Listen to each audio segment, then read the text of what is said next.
Naghahanda na ngayon si Ruru Madrid para sa bagong project niya na entry sa Metro Manila Film Festival. At si Barbie Forteza naman nag-blow out sa mga katrabaho sa Pulang Araw para sa kanyang birthday at success ng kanilang show. Saksi si Aubrey Carampel. Sama-samang nag-celebrate ang buong team ng Pulang Araw para sa 27th birthday ni Barbie Forteza. Thanksgiving treat din ito ni Barbie para sa magagandang feedback sa kanilang serye. Nakakawala po ng pagod at hirap at talagang buong team po talaga ng Pulang Araw. Lahat po ito ay talagang team effort at paghihirap po talaga ng bawat isa sa amin. Kaya maraming salamat po. Vaudeville-inspired ang photoshoot ni Barbie na ang tema hango sa kanyang Pulang Araw character na si Adelina na isang vaudeville performer. Mayroon ding inspired kay cabaret star Liza Minnelli na ideya naman daw ng kanyang mommy Ami. Kasi nga 27 na, 'di ba? We're not getting any younger. Gusto lang namin ipakita yung sophistication ng vaudeville. Gusto namin ipakita ang parang ang womanhood. We want to highlight that.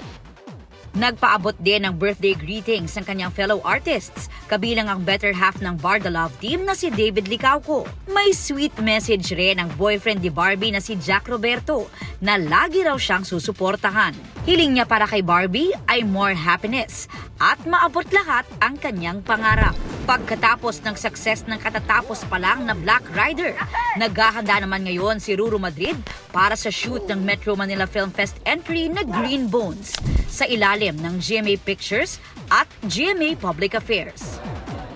Challenging daw para kay Ruru ang project, lalo't mahuhusay din ang kanyang makakatrabaho tulad ni na Dennis Trillo at Sofia Pablo.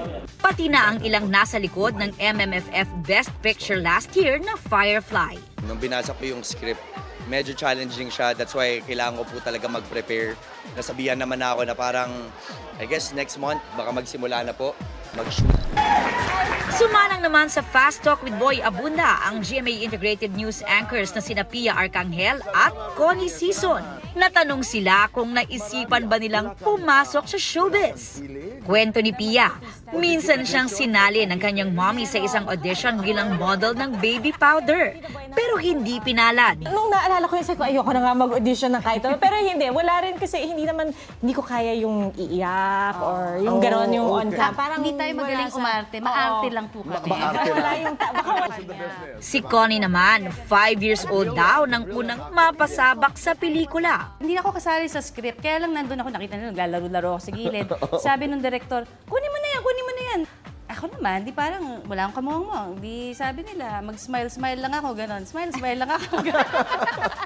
Para sa GMA Integrated News, ako si Aubrey Carampel, ang inyong saksi.